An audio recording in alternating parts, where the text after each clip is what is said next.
Great day, attractive thinker. Welcome back to another episode of Beyond the Break. Give yourself a fighting chance. I am delighted that you decided to join us again today because I know that you are living life beyond a break, be it a heartbreak or frustration or whatever it is that you encounter in your life, or a success. I've recently had a break in success, and we have to know how to function, how to live life beyond that break. After a success, now what? Who are you? You're definitely not who you used to be. Welcome back to another episode of Beyond the Break. Today, we're going to be talking about identity crisis. Welcome to Beyond the Break. Welcome, my Yes.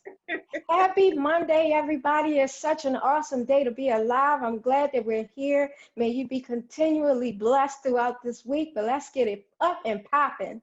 Yes, I am ready for that.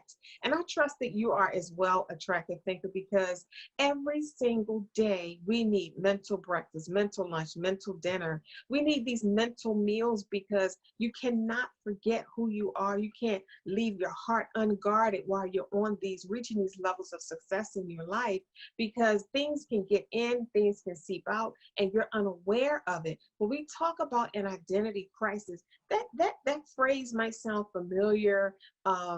When I heard it, Tishat, coming up, when I heard the term identity crisis, the phrase rather, it was referencing guys hitting midlife crisis. They called it midlife crisis, True. back in the day, and women experience it as well. But when we talk about identity crisis, when you hit that midlife crisis, things shift. Your perception shifts. How you view yourself in the world shifts, and you got to get your footing again. You got to go back to the drawing board and redesign yourself, so to speak, or reinforce and get clarity on who you are now in this season of your life. When we talk about an identity crisis, that is a situation where as you're not sure who you are. And I know as attractive thinkers, we've all reached that space in our lives. To enlighten our audience today about identity crisis. How do we find ourselves in an identity crisis? Because as attractive thinkers, sometimes you can be going through an identity crisis and call it something else. That's true. That is so true. So when I think of our identity, I think about what we define ourselves by, what we measure ourselves by. So remember, we're always talking about whether you view your life as a victor or as a victim, which means you identify more as a victor, which means you define yourself by the things you have conquered, the things you have mastered, the things you have gone through. You identify yourself as a person who have overcome many problems and things like that, a solution type of person. But when you look at yourself as a victim, then you identify yourself with or define yourself by the problems, the not being able to make it through stuff. You feel like something's always happened to you. This is the woe is me. Now, when you define yourself by things, let's make sure that we have the proper perception of measurement that we identify ourselves as. Like, for instance, in order to view yourself as a victor and to define yourself as a victor, then you identify yourself as more than a conqueror. You know that when opportunities or, sometimes what we think is problems, God sees it as opportunities. When those things come to us, instead of looking at them as problems, we look at them as opportunities and we respond as so. So think about when someone calls you by name, whatever your name is, if your name is, Sarah or Jessica or whatever your name is, Tishat, when someone calls you by name, that is an identification that is placed on you. So if I said, legendary Dr. Toni, then I'm identifying her as legendary in my eyes, but it matters whether she sees the legendary in her eyes, whether she identifies as somebody as a legend building legacy, whether she identifies as somebody who stays on top, don't let anything drag her down, that she know that her name is being made great and will be known for generations to come. It matters what you identify as. Now, people can set different identifications on you, but it matters how you identify yourself and if you are in alignment or in agreement with the way God identified you. When he made you, he looked at you and said, it is good. This is my daughter, or this is my son whom I well please. You know, so when he looks at us, he sees us as a good thing.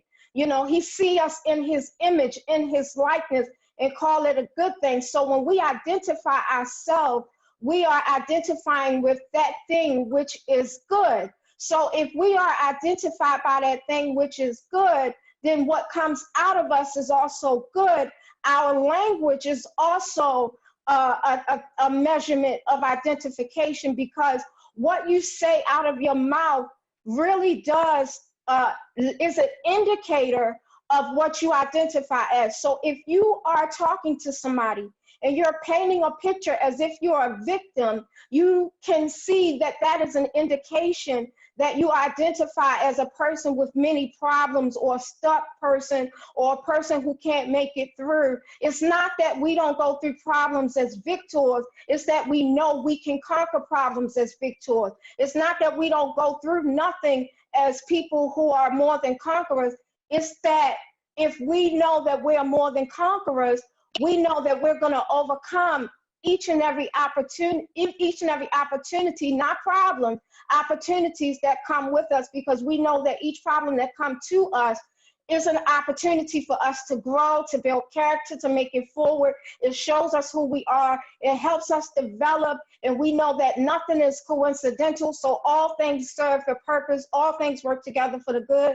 So when we think of what we're identifying as, it shows up in our language, it shows up in our decisions, it shows up in our action, and it shows up in our consequences. So when you look around your life and you're happy and excited and powerful about life, and you're feeling like you're living high, you're feeling abundant, you're feeling great, you can look at your thought life and see that you identify as something good, somebody's good who's living somewhere good. So when we measure ourselves, we are measuring ourselves based on what we define our life as. So it matters how you see yourself. I like that. I like that. And it was a lot of things that you said that really will launch attractive thinkers forward and fortify them when they're going through something. You said, get classy. You were talking about identifying where you are. Are you a victim or you're a victor? And I always say you need to know who you are before life knocks on your door. So when we talk about getting this identity crisis, getting clarity on who you are is key. Reminding yourself, like, wait a minute, hold it. Don't let life bully you around, push you around, back you up in a corner. Understand who you are, get clarity, and you have to say it out of your mouth. There's no more, as attractive thinkers, there's no more talking to yourself in your head. This is a mental battle, and in a battle, you have to fight. So you fight this battle with your words. Your words have power, and you have to use them. You say to yourself, no. Remember, attractive thinker, you are a victor. So that's a whole different posture. You approach your situations and circumstances totally different when you know that you're a victor. If you forget that you're a victor and you fall back into a victim, then you're going to approach your situation totally different. You're going to get a different outcome. All of that overwhelm is going to be present. All of the disappointment, all of the feelings of being a loser and feeling defeated and, feeling lost. All of that comes with being a victim. True. Very true. The victors don't experience that. Victors do not experience all of that, those heavy, low-level, low-lying emotions and those negative thoughts and perceptions and images of themselves. They don't experience that. And if they do, when they try to come forward or flow up, they know what to do with them to make them disappear, make them go away, to blast them, to shatter those negative thoughts and ideas and words and feelings and beliefs and images. So when life comes at you, and life happens to all of us, you've heard the scripture, it rains on the just as well as the unjust. It happens to all of us, so nobody's exempt from this. Knowing who you are is key. That's the first step. Okay, am I a victim in this? Is this happening to me, or am I a victor in this? Is this happening for me? And so that I can become stronger, more wiser, more sound, more on purpose, have more clarity, more wisdom, more empowered. You have to, because you have to get clear on your identity, because with an identity comes all of these other things: emotions, feelings, thoughts, ideas. So what set of ideas and thoughts and words and language and feelings and emotions and beliefs would you like to have when you're going through something? A victim's set of thoughts or a victor's set of thoughts? Which one do you think will help you win this battle, will help you overcome this situation? Which one do you think will keep you empowered and not disempowered? So getting clear on who you are and who you want to be when you're going through something is key. You got to get clear on that now. And once you get clear on it, you set it and forget it. You don't waffle back and forth. Today I'm a victor and tomorrow I'm a victim. So you have to decide. You have to decide. It's a decision. I am a victor. I set it and forget it. And that's it.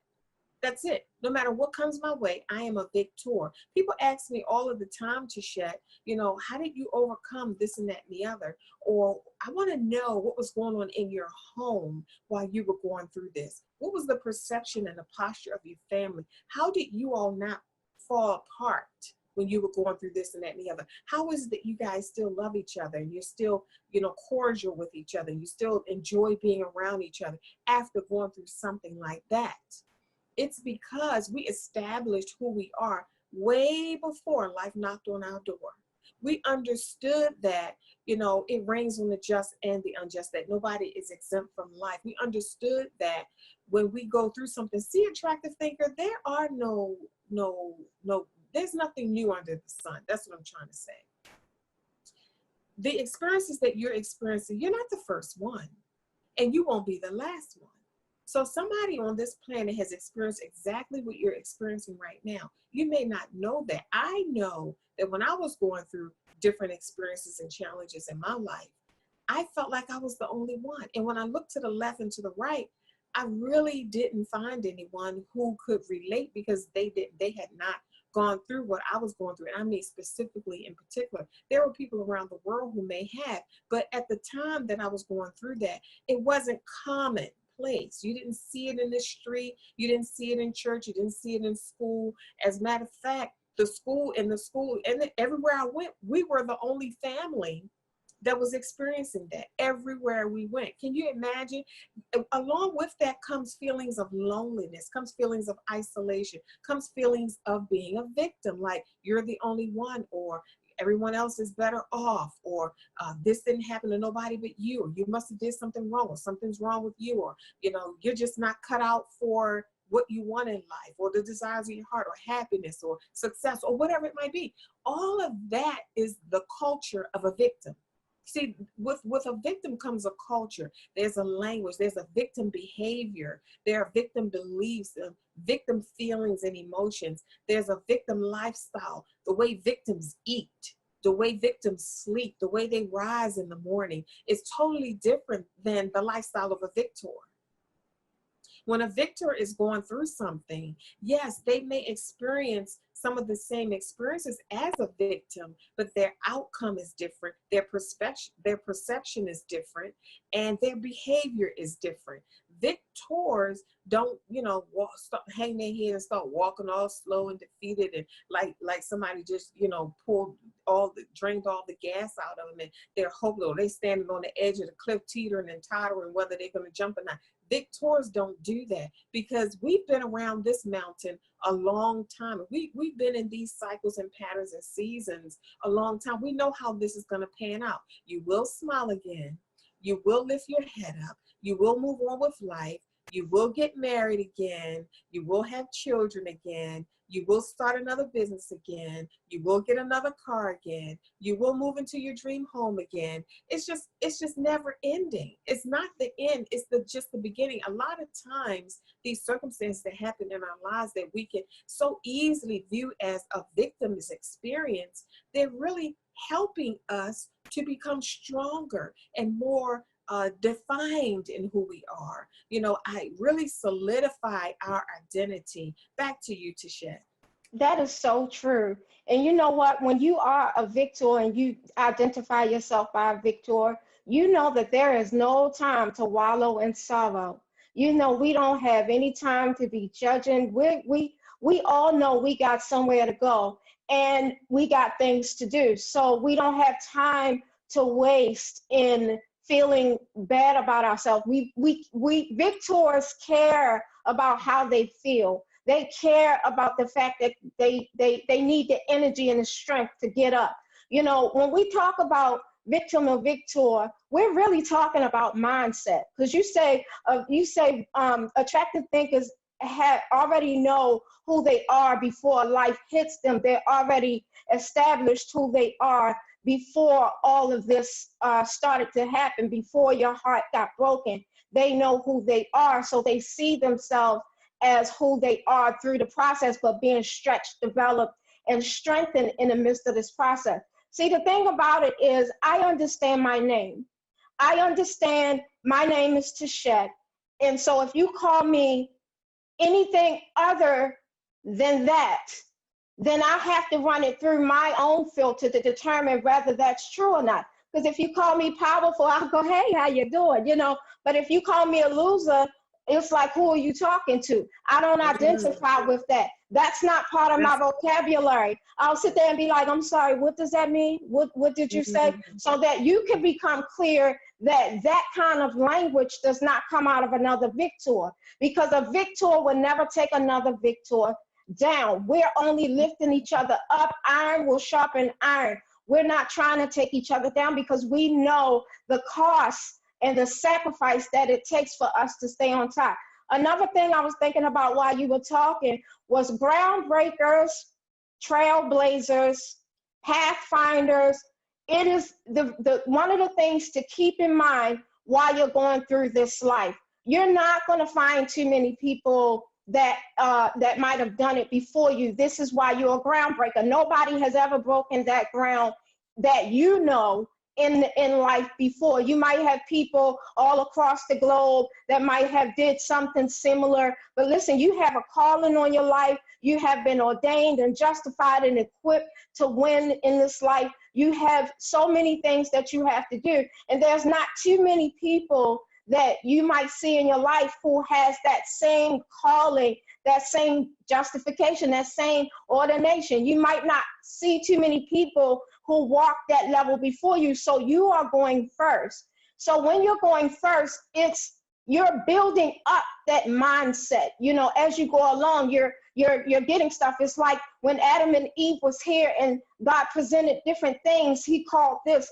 you know, bird. He might label this elephant. He might label different things as he go along. He started identifying stuff as he go along, but he identified it based on the language that he speaks, based on what he knows. Your identification really stems from your belief system, which shows up in your thought life. What are you always thinking about? What are you always running in the back of your mind? That's your belief system. What are you always saying out of your mouth? Because that, again, we talk about indicators. Your language is an indication of what you believe, what you think, and what you identify as. What are you constantly saying to yourself? You know, if I learn to speak Spanish or French, then I'll learn a few words, but I have to keep saying it and keep saying it and keep putting it into practice in order for me to get that language down in my system that I can speak that on autopilot. Victors, we are speaking power on autopilot. So when stuff comes, it doesn't take away our power. It gives us the opportunity to use our power. You know, when we talked about Superman last week, and when he come upon a problem, he's not sitting there saying, oh, the world is trash, and, you know, the world is worse. He sees that opportunity to step into who he is, allow it to transform him into his highest self, and to offer a solution to people that need it or whatever presents itself. He doesn't allow it to drain his energy and stay on the ground too much longer. He know he got to get up in the air and do what he got to do. He doesn't have time to wallow and he can't. So the language of a victor is I will. Remember, we always talk about there's a difference between what you want done and what you're willing to do. There's a difference between will and want. Your wants, you can want all for decades, for years, for forever. You can want and desire, and there's nothing wrong with want. But at some point, you got to get to a point where you're not so into dreaming that you forgot to live it. So victors, we're not just into wanting, we're into willing. We're willing to do it. We're willing to do the work. We're willing to push. We're willing to rest. We're willing to pick ourselves up off the floor if we find ourselves on it. We don't stay there too long. We're willing to make sure our mind stays set on us being our greatest self. You know, when you talk about mindset, what are you setting your mind on? Are you setting your mind on victim, or are you setting your mind on the identification of a victor? Because again, what you define yourself as will determine how you make your decisions and how you go in life. And listen, if you are a groundbreaker, a trailblazer, a pathfinder, and you find yourself in a situation of feeling tired, not understanding what's going on here, you know that none of this is for nothing. You know you're coming across something. You know there's a possibility somewhere. Sometimes it might be hard for you to see. I want you to understand that your identity is one of great power. Your identity is one of more than a conqueror. You are identified by something God looked at and said it was good, whom he is well pleased. So with that, good has to come from you. You are not filled with evil. Good has to come from you. So when you look around and you see opportunity, what are the possibilities that you're missing? Because that's what you focus on, because what you focus on will grow. So as long as you're focusing on the problem, you cannot focus on the solution. You can only choose one or the other. You know, we talk about being bilingual, positive and negative. We're not talking about English, Spanish, or French. We're talking about positive or negative. Now, does that mean that we're going to always think everything is honky-dory? No, everything is always good. You know, sometimes you might get caught up, but we don't allow ourselves to keep traveling on that road if we can't see. If you're tired and you can't see, take your moment of rest. Take your time to get yourself and line yourself up with your higher self before you go out here and you spread your gift and your encouragement and all the businesses that you have. Take your time to make sure you have that direct alignment with your higher self. You're not aligning with just anything here. You can't just say, oh, I'm just going to align with this over here, because that's not what you identify yourself as.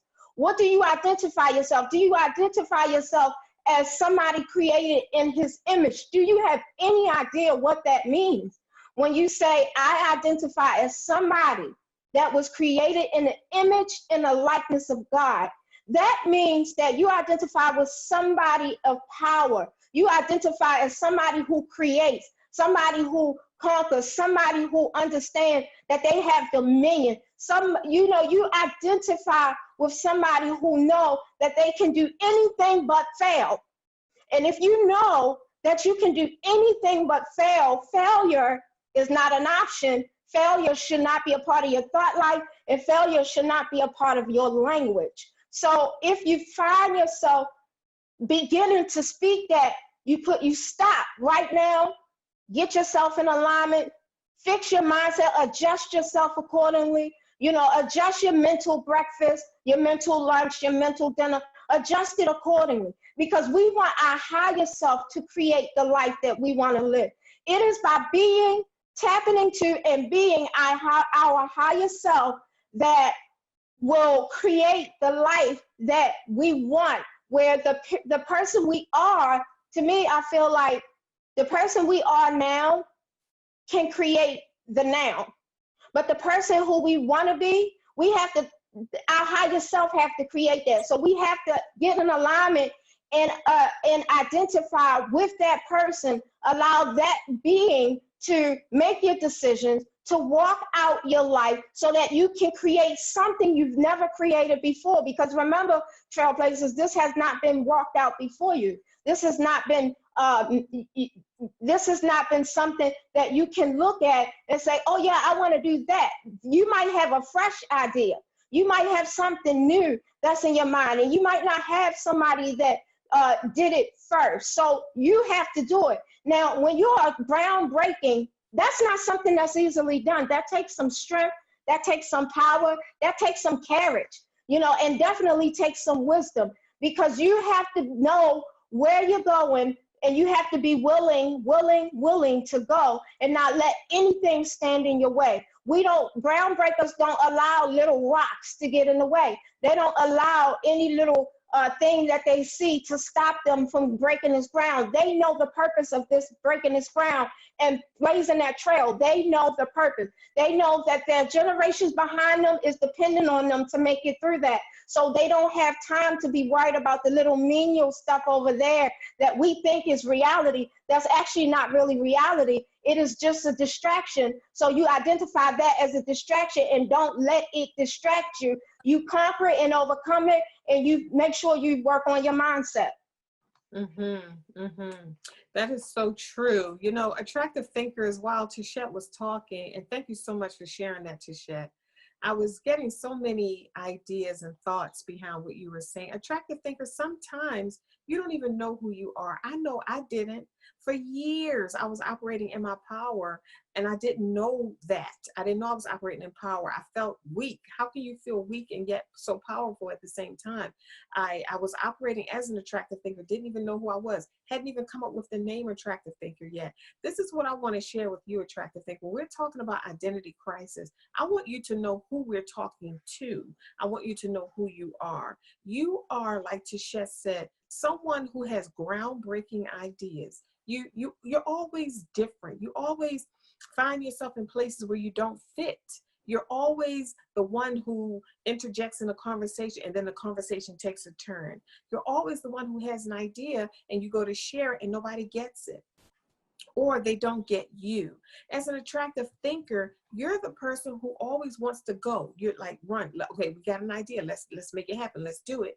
And the people around you are dragging their feet, humming and hawing, making excuses, afraid, trying to talk you out of it. You need to know who we're talking to when we create these episodes of Beyond the Break. We're talking to you. We're talking to risk takers. We're talking to people who are determined to carve new paths, do the new thing, people who are uncomfortable with the mediocrity and the mediocre conversations and the mindless chit chat and chatter, and, you know, just doing things to be doing things, being invited to functions that really don't get the results that you're looking for, or don't add meaning or value or fulfillment to your life. We're talking to you, attractive thinker. If you find yourself in this conversation, then you are a pathfinder, a trailblazer. You are the one in your family chosen to carve a new generational path. Sometimes you don't know what that is. Sometimes you just walking around like, oh, it's just me. I just have all these ideas. Oh, it's just something that I wanted to do or something I wanted to create. No, you have to identify with this thing, and you have to own it, and you have to get to know it and become one with it and make it your own. And once you take on that power, like Tishette said, you become a different person. And now the things that you do have more you're purposeful. You're not just haphazardly doing things. You're not just creating things. Oh, and you know, I've worked with so many clients. When they come to me, you know, I said, well, you created a beautiful product. How much are you going to sell it for? Oh, wow, I was just planning on giving it away. I don't really want to charge people. That's because you don't know who you are. When you know who you are, when you understand your identity, you know what you bring to the world, and you also know its value. And you know that you're supposed to, when you give, you're supposed to get something in return. You automatically know that, because when you give and you don't get anything in return, and you may not get it in return from the same person you're giving it to, but when you don't get anything in return, you're out of alignment. You're out of order. You're out of flow. And that's why things, you have sporadic success and not consistent success, because you're not in the flow. You're not in the expectation. You're out of alignment. You're giving with no expectation of receiving. Do you know how valuable you are? And anything that you create comes from that valuable place. And if you have no expectation, you're gonna give away diamonds and jewels and rubies and gold and silver and not expect anything in return, just out of the kindness of your heart. You're just gonna give it all away. That's not in alignment. That's going against a principle, a law, a divine principle that says, give and you shall receive. So when we understand our identity, we expect these things from our dealings, from our doings, from our being, from our the outcome, the results that we expect to get when we create and produce. When you produce something, you expect to get something. You don't just keep producing and producing and producing and don't expect any fruit. You know, I've never seen a farmer just plant and plant and plant and plant and plant and plant and plant and plant and plant and get nothing. I've never seen that, because he knows when he plants and doesn't get a return or doesn't get the expected return, he's got some adjustments to make, because he know planting works. You're supposed to get something from that. You're supposed to get some fruit from the things that you plant. So when you understand your identity, see, a lot of times the things that we keep, the things in our life where we keep hitting roadblocks, it's an identity crisis. You think about it, attractive thinker. When you don't know who you are, the things that you do don't get the real result.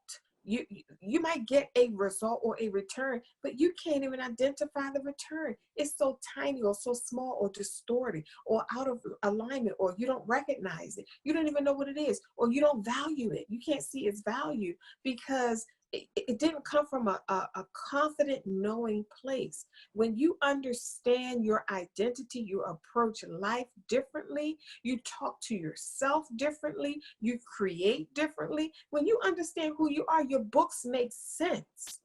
When you write a book and you don't know who you are, you don't know who you're talking to, you run off the line sometimes, you don't know what you're saying, you lose your train of thought. But when you understand who you are, you're intentional. You know exactly who you're writing the book for, you know what you have to say, you know what outcome you want them to have, you know who to market it to, because you're certain and you're sure about your identity. So when we talk about beyond the break, giving yourself a fighting chance, living life beyond a break, be it a heartbreak or a success, you have to understand your identity is going to shift. Remember, you're not who you used to be. You're not who you were when you were 5. You're not who you were when you were 15 or 25 or 35. You're not who you're going to be in 5 or 10 more years from now. So get used to your identity shifting. Now, the core of who you are, that doesn't change. But we wear so many hats in life and we take on so many identities that we play this role in this season of our life, and we play this role in that season of our life. And we're ever growing and ever changing and ever evolving. We have to be flexible with our identity. This hat, I'm taking this hat because, for example, that season of raising my children is over, so I can take off that mommy hat, the type of mommy hat that I had on. I'm still a mommy. I still got to wear that. The core of that doesn't change, but the role that I have in their life, that's what changes. So get used to your role changing in your own life and in the lives of others. So, you know, don't put the hat on and tie the bonnet and tie it real tight and snap the snaps and think you don't have to take that hat off anymore. You will. But the thing that will go with you throughout the rest of your life that never changes is the core of who you are. Back to you, Tashette. That is so true. That is so true. One of the things that I know will contribute to our identity crisis is the feeling of being stuck. You don't understand, because when you feel like you're stuck and you're not allowing yourself to grow, that can definitely cause you to have an identity crisis, because the circumstances and situation, and you know, you're going forward and you're getting in the way of your growth, maybe needing to have everything perfect, maybe having people in your life who's always spoke certain things over you and you received it, and also not allowing yourself to receive is also part of an identity crisis. Because when you don't allow yourself to receive, you're saying to yourself, I'm not worthy. I'm not valuable. Who's going to give to me? I'm not something to give to. You know, like you were talking about the harvest, the farmer, every seed that you sow, if it's sowed in good ground and it's good seed, deserves a harvest. So when we don't take into account that we are deserving or that we are worthy, then that to me is what we identify as somebody who's not worthy. That's not in agreement with what he created you to be. He wanted you to be a giver and a receiver, or else he would not have said so. So there's a lot of different things. And you said the core of us doesn't change, the role change. And that's so true, because when we grow, our role changes. So at one time we were under people and we was listening and learning, you know, this is how the student does the things of a student based on the mindset of a student. But when the student becomes the teacher, you do the things of a teacher. You have the mindset of a teacher. You allow yourself to grow as a teacher. And see, every stage of your life, you're a student becoming a teacher, becoming a student, becoming a teacher, because with every level you got to learn, and every level you should be teaching. It should be a giving and receiving thing. You should not just be stuck in that one thing. Like you said, you don't set it and forget it and then that's it. It's done. You get somewhere, you get to this level, you learn this level, you conquer this level, you master this level, you teach others how to get to this level, master this level. So they learn something too, and they can teach others. But then you enter into the next level. You don't automatically know that level, and you're not expected to know that level. This is why it's the next level. This is why it stretches you. This is why it builds character. This is why it helps you to maintain and build more strength. This is why you have to keep adjusting your mindset, because when you enter into something new, you're not going to automatically know where everything is and know everybody that's there. So you have to get, you have to get acclimated with it. You have to learn the environment, learn the language, learn the different rules that go on with that level, because the rules of this level is not the same rules of the last level. You can't feed me in this level the things that I ate in the last level. I'm going to still be hungry. It's not enough. So for instance, if I grew as an adult, I can't feed off of baby food. I need real nutritional food. I need a live food. You can't feed me any old thing, because I understand that I identify with an adult. And as an adult, I am not going to order baby food just in the sake of saying I'm humble. I want adult food. I want what's going to fill me up. I want what's going to feed into my spirit, into my mindset, into my soul, so that I can continue to grow and not get stuck in the same old, same old. When you come upon people and you say, well, how you been? Girl, same thing, different day, same old, that to me is a stuck language. I will hope that if you saw me 4 years from now, I will have something different to say, something different to offer, or something different that I've learned. I do not want to be same old. And if anybody come upon me and I say same old, please check me, because that is not an indicator that I grew some. When you are forever doing mindset work, and notice I said the word forever, we are doing the mindset work. This is a lifestyle, not a goal. Mindset work is a lifestyle. You're not trying to get to the point where I just do a mindset and then boom, I'm done. You know, I'm living my life like it's golden. No, you have to keep doing the work, because eventually you're going to get bored with that old mindset. You're going to keep recreating the same situations, the same decisions, the same circumstances, and you're going to get bored with that. So we are ever evolving. We are evolving creatures. When you look around, everything grows. Flowers grows. We grow. Everything God created will grow unless it was determined that it was something that was supposed to just stand. But everything has its season. Everything goes through its process. You are created to go through a process, and you can't stop your own progress in your own process by trying to hold on to the same old mindset. When you do that, you'll make the same decision in a new circumstance, which will take that new circumstance into the old way of living. And that's not what we want. So this is why we have to adjust ourselves, allow ourselves to be our higher selves, and then allow that to kind of allow us to make different decisions, a decision of growth. Sometimes it might take decisions that you wouldn't normally make. You might have to do things you wouldn't normally have done that you haven't seen anybody do. I mean, that is part of being a groundbreaker and a trailblazer. You have to do something nobody has ever done before, and things that you have never done before. So it's new, it's inspiring, it's awesome, but you don't want to get stuck there either. You want to keep blazing that trail. You don't want to get stuck at the beginning of this race. Keep starting over. You get in a race, you go maybe 1 mile, just 1 mile. You go 1 mile and you stay there at that 1 mile, and then you focus on the mile you just did. You're looking back at every little thing that you did. You're judging every little thing that you did. You're getting stuck at that 1 mile.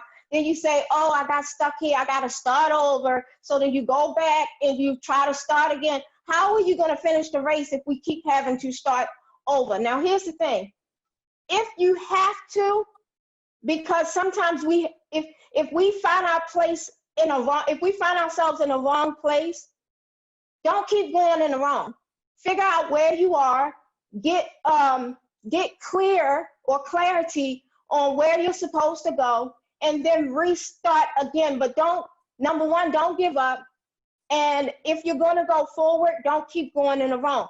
When you set a GPS system and you set a destination, I don't know about y'all, but when I set a destination, I trust in that GPS, that God's positioning system. I trust in that. I know that he's going to take me where he called me to go. So when I set that destination in and I'm driving, I'm trusting that he's going to lead me the next direction. So in that trusting, it allows me to maybe have a conversation. I could look and take in some of the environment. I can take joy in the process and in the journey when I trust my GPS. And I know that when I get to that next turn, if I should miss that turn, then I know that GPS will reroute me so that I can still make it to my destination in a good amount of time. It's not going to take me all the way back to start, back to home and say, let's do it again. Go on the road, and you got to take the roads you've already taken again. No, it's going to say recalculate it. And then after a while, if you are a person who is just hard-headed, you're just not listening, you want to keep going in the wrong, your GPS system will say, are you sure this is where you want to go? The first time I heard my GPS say that, do you still want to go to this destination? I was like, oh, okay, they checking to make sure I'm okay because I'm not listening. This is the thing with life. When you're getting directions from your higher self from God, you want to follow it. You have to trust it. That means that you can't lean into your own understanding, but you allow yourself to lean into what he says to do and where he says to go. You listen to your instincts. You listen to your gut feeling. That gut feeling that's telling you, oh, don't go over there. You listen to it.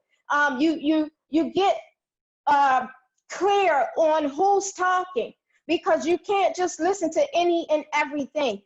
You understand the voice of your GPS system and the passenger that's in your car. You understand the difference. So when we're on our journey, we want to also enjoy the journey, but that's going to take some trust in that GPS, that destination that was set forth. Number one, we're going to reach it, and we're trusting that the directions that we need to go, that he's going to he's going to let us know to turn here within 1 mile. We're going to turn here. We don't want to keep going in the wrong direction by being hard-headed and keep recreating the same route and going in circles. You keep ending up back home and ending up back home. Listen, I do not want to go around no mountain for 40 years. We have been at this mountain long enough. It is time to get off that exit and make a different turn, make a different decision, and allow ourselves to reach our destination. But it is clear on whether or not we are identifying with God, who is our GPS system. I like that. I like that, Tishette. When you talk about the GPS system, that's a faith process. And like you said, you have to trust, because so many times I was like, this stupid GPS don't know what it's talking about. It's taking me over. What is wrong with this GPS? But eventually, what I got from your analogy about the GPS was that no matter how many times it reroutes, it is still focused on getting you to the same destination. No Yep. matter how many times it has to change. You might run into a detour. You might run into a road that's no longer there, that the GPS is picking up as if it's there. No matter how many roadblocks you run into or how many ways or paths that are blocked and closed, that GPS will reroute. It will change the path to the destination, but it's the same destination. It will not change the destination because it is committed to getting you there.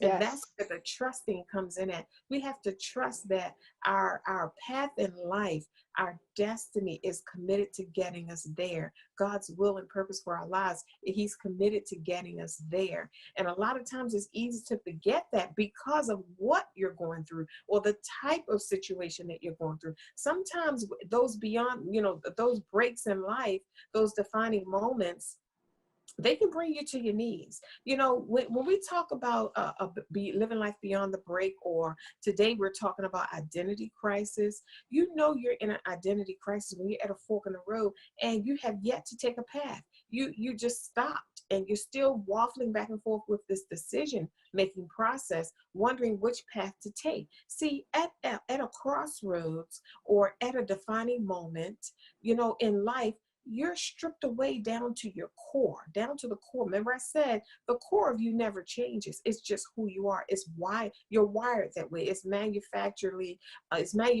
and built in. So when you get to that fork in the road, you get down to your core. It strips you down to your core. All of those bags that you carry, you have to drop all of those bags, all of those hats you wore, all of those images that you had of yourself, and images that people had of you. All of that, the wind just blows it all away. And you're standing there as the core of who you are, the truth of who you are, who you really are at the root. And I'm going to tell you something, attractive thinker. When you see that, sometimes when you see who you really are at the root, you can't even identify with it. If you've been carrying all of these bags and wearing all of these hats and have all of these images, you're this to that one and you're that to this one and you're this to yourself and you're that to him and this to her. When you've been wearing all of these hats and showing up with all of these images, you don't recognize your true self. You don't recognize who you truly are. And then when a defining moment strips all of that away from you, you're standing there and you're like, okay, well, who is this person? Who am I now? And we did an episode of Beyond the Break with that topic.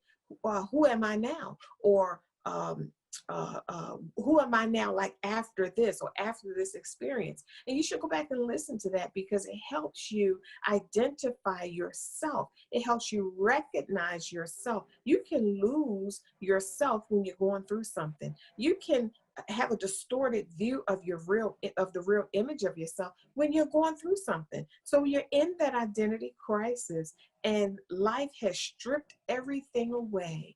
The things that used to be important are not important anymore. The things that were not important are now the number one priority in your life. You're at your core. You're at the root of who you are, your real identity. And sometimes you struggle to identify with that person. You look at it, he's like, well, who is this person? Or what do I do with this? This person looks more powerful than I do or than I feel. How do I function as this person? And just like a superhero, you put the suit on and you figure it out. You put the suit on and you try some things. You keep walking. You choose a path and you keep walking with the suit on until you figure out how to use that suit on your journey, until you figure out that that suit is you, until you figure out that this is your power, until you figure out that you're supposed to walk in this path and you're wired for this and this is your new life. Like Tashette said, you grow from student to teacher to student to teacher to student to teacher, and it's never ending. There is no end to you as long as you're breathing. There's no end to this process. So you can't get stuck in one image or identity of yourself, or you'll go throughout your life seeing yourself as that when you should have seen yourself as greater, when you should have been at different levels, when you should have experienced more of life, but you're only looking through the lens of that one image, that one self-image. So when we talk about identity crisis, I want you to take out your Attractive Thinker notebook and really get crystal clear on who you are. You might say, well, Dr. Toni, I don't know who I am. Well, book a clarity session, www.clarity.theattractivethinker.guru, G-U-R-U. I help attractive thinkers all of the time get clear on who they are. You know, my clients come to me sometimes with all of these issues and concerns when it's really an identity crisis, because once you know who you are, you know how to handle it. Once you know who you are, you know what to say about it, or what decision to make about it, or how to be in it. You know what outcome to get from it. You know what gems to look for once you know who you are. But when you don't know who you are, it's just like, it's like an overwhelming whirlwind, and you feel so stuck and suffocated. You don't even know how to handle it. And when you find yourself stuck means you're not moving anymore. And as attractive thinkers, we're always on fire. We're always moving. We're always ready for the next thing, to create the next thing, to help the next person, to build the next thing, to carve a new path. But when you're stuck, when you hit an identity crisis and you're stuck and you don't recognize yourself, you don't recognize anything around you, you don't recognize this new feeling, this new emotion, this new energy that you just stepped into, that can keep you stuck for years. That can keep you stuck for a very long time. So it's important to get the right tools that you need to support you in your identity crisis, so that you can come out a victor. You can function in it as a victor and not a victim. It's a terrible sight to see us function as victims in our true identity. Here you are standing in all of your power, and you're acting like you're powerless. So being in an identity crisis is an opportunity to find out who you really are. I trust that you have enjoyed this episode of Beyond the Break with my co-host, Tishette Bradshaw, the Visual Encourager. I want you to visit our website, www.theattractivethinker.guru, where you can get the resources, the mental tools that you need to support you with having a mental breakfast, fortifying yourself with your mental lunch, and mentally strengthening your mind and giving you that crystal clear laser focus and clarity with a mental dinner. Some mental snacks. We all need that. You can't let your mind go, because the mind is a powerful thing. It will go into places where you don't want it to go. And sometimes it's hard to come out of those places. So when we talk about identity crisis, I want you to remember this. It's up to you who you define yourself as. Tishette, tell our audience how they can get in touch with you. Absolutely. You can get me on my website at www.visualencouragement.com. We provide mental support for people who's dealing with depression, who desires, you have that desire to lift that heaviness so that you can create a new vision for yourself. Go to my contact us page, put in your information, let me know how I can uplift you, encourage you, and enlighten you so you can live a life of fulfillment. Again, that's www.visualencouragement.com. I'll see you soon. Awesome. Attractive thinkers, I want you to always remember, our life's work, that is always to make your life better. It is not what you're going through. It's how you're viewing it. Think attractively, and we'll see you soon.